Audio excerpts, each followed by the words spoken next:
I've had this on my recommendation like 20 times, so I think I just have to watch it at this point. This painting terrified an entire government. Here's why.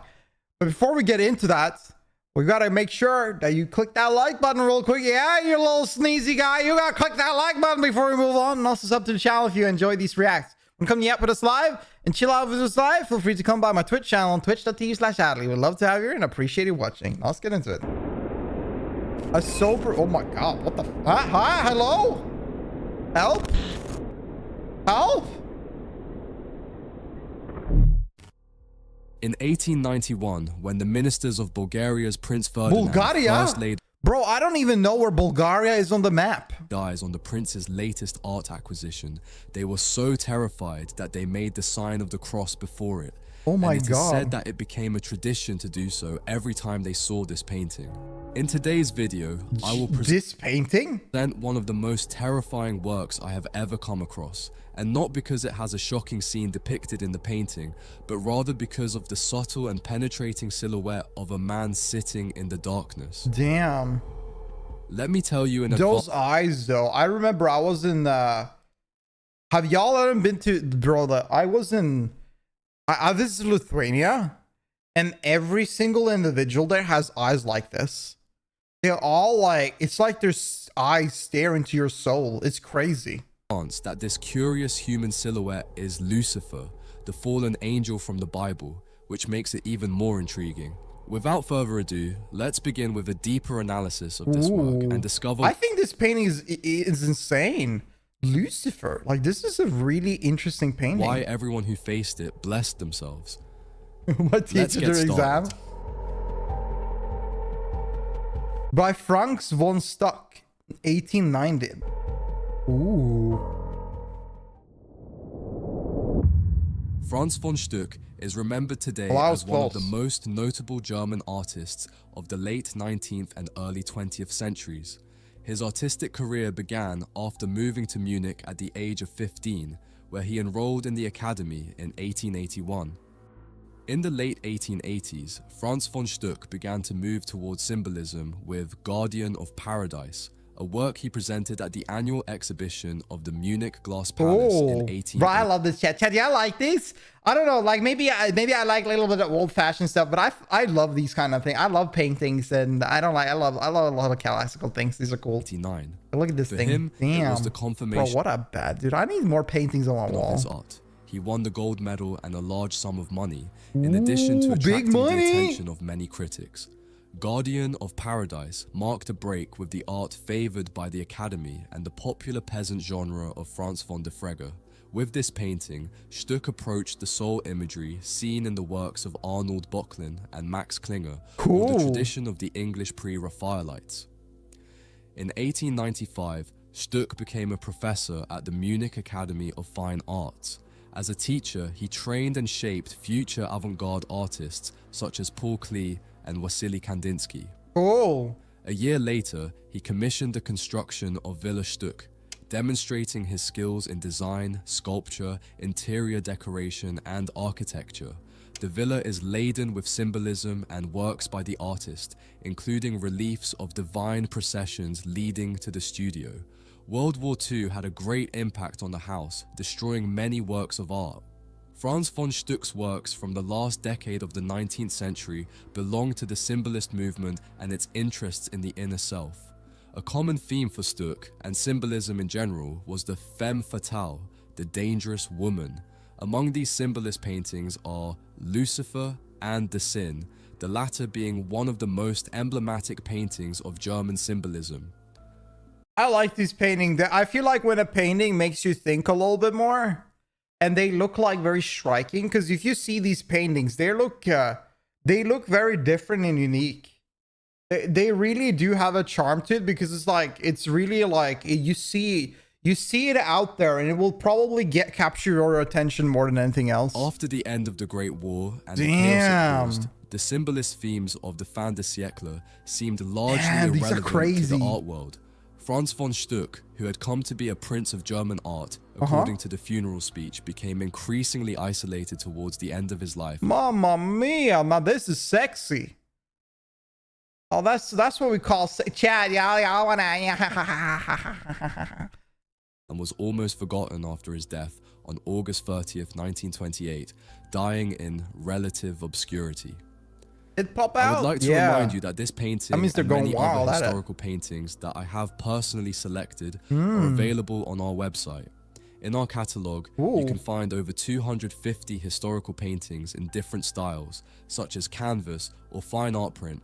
I have personally ensured that the Oh my god, is Anna here? Anna, look at that. Maybe I should put your painting up there, like on my wall. quality is as faithful to the original work as possible. So, That's if you're an art lover, this is your chance to own a very high quality art reproduction. Shipping is free worldwide, so don't forget to visit the catalog after watching this video and place your order. Thank you very much to everyone who has trusted and supported this project. Now, let's continue. In the history of 20th century art, Stuck's work was not evaluated at its true value and was unjustly dismissed as a legacy of a bygone era. Only with the reopening of Villa Stuck in 1986 was there a revival of interest in Stuck's life and art. The same house that I mentioned earlier, which he himself designed and which has curiously become a museum in the city of Munich, Germany. Nevertheless, at that time, opinions among art historians still differed regarding the nature of his achievement. His symbolic themes were, in fact, a cover for representing passionate love or the battles between the sexes, themes that remain relevant to this day. Now that we know the context of this artist, let's analyze the painting that brings us together in this why video, did people which get mad about many people this? consider the darkest and most terrifying work of his oeuvre. This painting, entitled Lucifer, was painted in 1890 by Franz Stuck. It shows a seated man in a dark space with his legs pressed together. The man is naked and gazes intensely at the viewer while supporting his head with his left hand. What is he thinking about, or is he plotting something? The pose is reminiscent of The Thinker by Auguste Rodin, and while Rodin created his first version of this famous statue a decade earlier, it is doubtful that Stuck would have been familiar with it, as it only received public recognition later on. I feel like the thing is that like this painting looks like it's very striking. It strikes the thought of, yeah, what is he thinking about? What is he looking at? Why does he look so mad? Why is he naked? Why, like, look at the coloring and the phasing of everything. Like, this is like true art. The man's right arm is turned backwards in an unnatural position, and it is not immediate. It's like it gives that, because of the eyes, it gives the feeling of the painting being alive, because it gives the feeling that the character is alive in that painting. Really clear what he is touching. However, as this is Lucifer, the name used for the devil, the angel fallen from heaven, it would be easy to assume that the man is touching one of his wings located on his right side. This all becomes much clearer in this etching of the same work by Franz Stuck. Now we can clearly see the outlines of the large wings.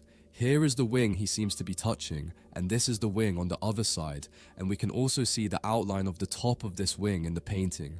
The wings are generally more visible in this preparatory study by Stuck, showing the dark wings.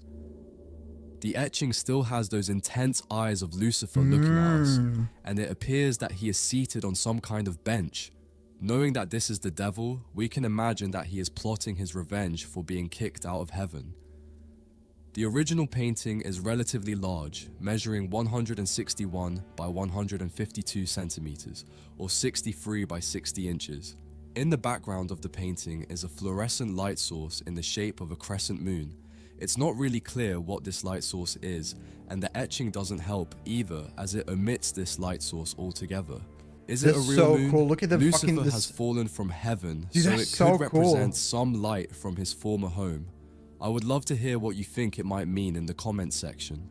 It's nearly like a force. Researching the whereabouts of this work, I found that Prince Ferdinand of Bulgaria, the former owner of Lucifer, once told von Stuck that the painter had terrified his entire cabinet. They were so frightened by the sight of this painting hanging on the wall that they felt compelled to make the sign of the cross whenever they saw it. It's because, like, I'm telling you, like, I think the way it is depicted and shown, like, it looks like he's kind of alive, and I feel like maybe people feel the sense that he's looking at them. A story von Stuck repeated with delight, it is presumed. What makes Lucifer stick in your mind is not a mere reproduction of the glamour of evil, but rather the sense of loss in those striking, glowing green eyes, the envy of the heaven he fell from fueling the fires of the hell in which he must now dwell. Oh god. Thank you very much for making it to the end of this video. Please let me know in the comments what you think about this painting, and if you believe it is scary enough to make you feel the need to make the sign of the cross when you see it. Don't forget to leave a like if you found this video interesting, and subscribe so you don't miss the next one. See you soon. Bye.